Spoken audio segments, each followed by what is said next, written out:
Hi YouTube, and this is JTrain997, and I'm back this time with my review of the DC Direct Blackest Night Series 8 Orange Lantern Lex Luthor. Now, this guy looks great here in packaging. So as you can see, his entire body sculpt, with the exception of his head, is made of this really translucent orange plastic, which is very nice looking. That's to simulate when he got the ring, he actually generated the armor out of it. It wasn't something he was wearing before, so a very nice looking detail there. He also comes with his base and his orange lantern. Usually I go on about how the lanterns are absolutely pointless for the guys that got assigned the duplicate rings, but for Lex it really drives a point home because there's only one orange lantern and Larfleeze has it. So why give one to Lex when he could have gotten something else? But oh well, you know, sticks and stones. On the back of the packaging here you can see the other characters in the wave, which were the Black Lantern Professor Zoom, Sinestro Corps Scarecrow, Indigo Tribe Adam, and himself. His read-up says, Orange Lantern Lex Luthor. The new orange power ring seeks out Lex Luthor for his avarice and lust for power. Much to the dismay of Larfleeze, the two orange lanterns battle, oblivious to the carnage around them, and Luthor loses himself to the seduction for all the rings of power.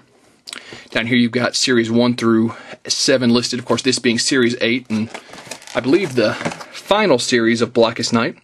That being said, a fantastic looking figure. Let's pull him out of the packaging. And here we have Orange Lantern Lex Luthor out of packaging.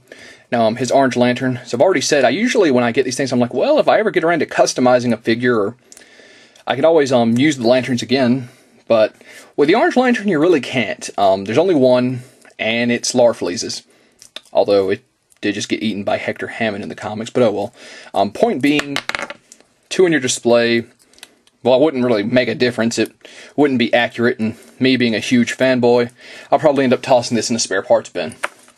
Now, on to Luthor. We're going to have a look at detail first off, because it is awesome. They did a great job on that face sculpt. He's got an absolutely crazy looking face, and the light may make it a bit hard to tell, but there's a great shade of orange on the inside of his eyes. And despite they went with a translucent plastic, they didn't leave off the ring. It's right there on his finger. And you think they would have really skimped on the details, seeing as they went with this plastic where it is clearly harder to tell, but there's a lot of nice detail there, and I think there's a lot of it you can't appreciate till you actually have the figure in your hand. But really nice job panning back out here. Pulling Lex off his base. It's the standard Orange Lantern base. Lex has a tiny bit of trouble standing on his own, but not too much. Lex's articulation. I was a little disappointed by how close the panels of his armor closed in around his head. Maybe it's just me, but I always in the comics thought they seemed to be a little bit farther apart, and it does seem to take away a little from his head sculpt, but oh well. It looks like he does have some left, right, up, and down, but it's really hard to reach it.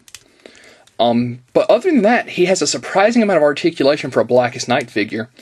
His arms would do a full 360 if not hindered by his armor. Well, they do. You just have to be careful. Spin at the bicep, bend at the elbow, and spin at the wrist. He has a mild abdomen crunch, although not too much. Some slight left and right. No torso joint. Same for both arms. Legs go out, back. Of course, as you can see there. Looks like they would go a little bit farther out if not for these little flaps. Spin at the quadricep, bend at the knee, and have an ankle joint. So for the Blackest Night line, what we've gotten before, that is an amazing amount of articulation. So let's get Lex back in a more menacing pose here.